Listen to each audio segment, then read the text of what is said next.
go. Haven't done one of these in a while. Gonna do another kind of Harry Potter house sorting today. Got my wand ready. Let's get into it. Today I'm going to be sorting through some of the characters of the Marvel Cinematic Universe.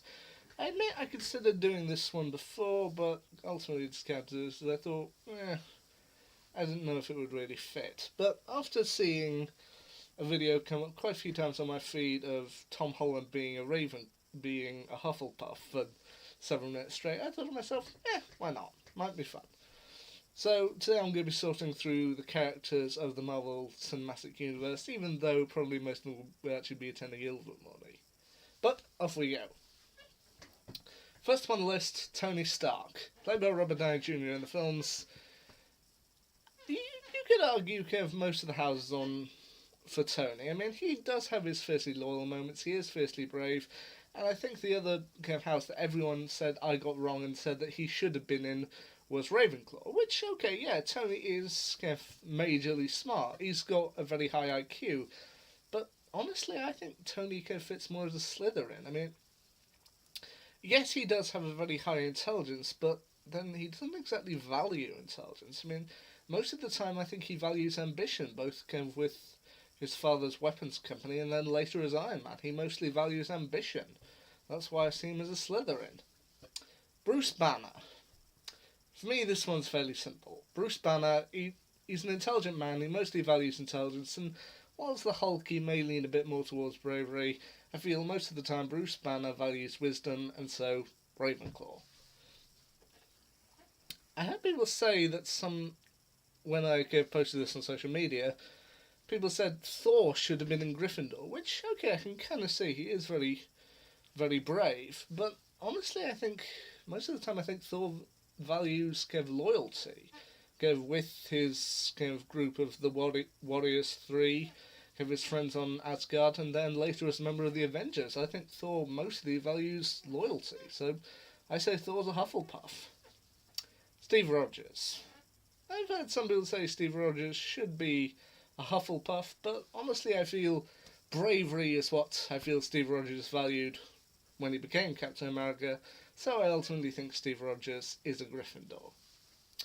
Natasha Romanoff. Yeah, I believe I have heard that she should be something like a Gryffindor, but ultimately I feel that Natasha, she mostly valued ambition, kind of building her way up through S.H.I.E.L.D.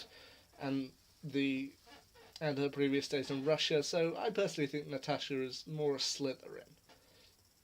Clint Barton, I personally feel, was a Hufflepuff, which I've had some people agree with. I mean, he's the only Avenger, as we know, with a foot in both worlds, i.e. he's married, has 3 kids, and is generally mostly a family man, so he does have fierce loyalty to S.H.I.E.L.D. and also wants to protect his family, so that's why I thought Clint Barton would be a Hufflepuff. I might go through some of the others here, but I'll just stick to the ones who are kind of the main focus of the films here from now on. Peter Jason Quill, also known as Star-Lord. I personally feel he's a Hufflepuff. I mean, there are other members of the team, and I will get to them, but I feel kind of Quill mostly kind of values loyalty within the team. So I feel Peter Quill is a Hufflepuff. Rocket Raccoon. I don't think Rocket kind of values loyalty at all. I mean, yeah, it's handy for his tricks or whatever he wants to pull off, but I feel kind of Rocket would mostly value kind of bravery. So I feel Rocket would probably go into Gryffindor.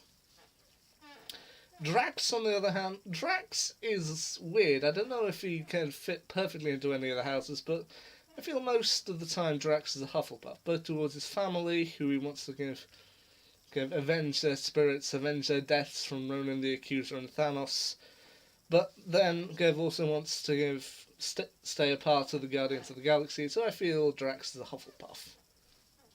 Gomorrah, I feel most of the time, is a Slytherin. You could argue other houses. I mean, she is fairly smart. She does have her moments of loyalty, and she is immensely brave. But I feel most of the time she's driven by her ambition to get revenge on the people who've wronged her, especially her father Thanos. So I feel most of the time Gomorrah's a Slytherin. Groot, I feel, for as little as his speech may allow him, I am Groot, we are Groot, stuff like that. I feel most of the time Groot's a Hufflepuff. He's fiercely loyal towards Rocket and later on to members of the Guardians of the Galaxy, so I feel, yeah, Groot's a Hufflepuff. Wanda Maximoff. She was tricky, but I ultimately feel Wanda would ultimately slot into Gryffindor. I mean, she's fairly intelligent, has her moments of loyalty, and does have moments of ambition, but I feel most of the time she values kind of bravery, so I'd stick her in Gryffindor. Vision, I feel, is mostly Ravenclaw, since he operates kind of with his AI kind of persona. I feel he mostly operates from a view of logic, looking at a situation and trying to work out the most logical course of action. So I'd say Vision would probably end up in Ravenclaw. Scott Lang, I feel, is mostly a Hufflepuff. I mean, he does have loyalty later on towards Hank Pym and Hope, and he does, but mostly his loyalty is kind of fiercely towards trying to kind of be able to see his daughter and have a good relationship with her. Once again, he does have his moments of bravery, ambition, and wisdom, but I feel most of the time Scott Lang's a Hufflepuff. Peter Parker. This is one that was already chosen for me, since there's a whole video from someone else of Tom Holland being a Hufflepuff, so Peter Parker Hufflepuff, I think that fits. T'Challa. I personally think T'Challa is a Gryffindor. I mean, I would think that his sister Shuri is kind of more of a Ravenclaw, but I feel most of the time T'Challa does once again have his moments of ambition and his moments of loyalty, but I feel most of the time he values bravery. So that's where I say T'Challa ends, Gryffindor. Stephen Strange, once again, I feel he's kind of like Vision. He looks at things. He studied for years to become a doctor and then studied further to become the Sorcerer Supreme, so I feel he would mostly end up in Ravenclaw. Mantis, I feel, is a Hufflepuff. I mean, she showed first loyalty, first to Ego, and then later to members of the Guardians of the Galaxy, so I feel Mantis is a Hufflepuff. Hope Van Dyne, I would say, ends up Slytherin. I mean, once again, she does have her moments of bravery, loyalty, and wisdom, but I feel most of the time she's driven by ambition. She wants to become the Wasp. She wants to be out there in the field, but her father isn't letting her. So I feel she's mostly a Slytherin. Meanwhile, Hank Pym himself, I think, was probably more of a Ravenclaw. He worked hard to be where he is, to become Ant-Man for the time he was. So I feel he's mostly a Ravenclaw.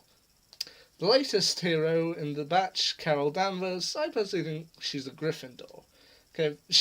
She's the brave hero who flies around the universe. Yeah, she's a Gryffindor. Nick Fury, trying to get the team together, I'd say falls kind of into Slytherin. He has ambition to get these guys together. But yeah, those are the kind of main ones. Other ones that I had on my list that I won't go into so much detail. James Rhodes, i.e. War Machine, I would think would slot into Gryffindor. Sam Wilson, i.e. Falcon, would also slip into Gryffindor. Loki, Thor's brother, I would think would be in Slytherin. And you've also got Nebula, Gomorrah's sister, who I think is mostly a Slytherin, like her sister. And Bucky Barnes, who, like his buddy Steve Rogers, while he does have his kind of odd moments, I feel most of the time he's a Gryffindor. So, there we go. My sorting, Hogwarts sorting of the MCU. Yeah, well, let's see what other characters come my way, and see if I can sort them into separate houses. Until next time, see you soon.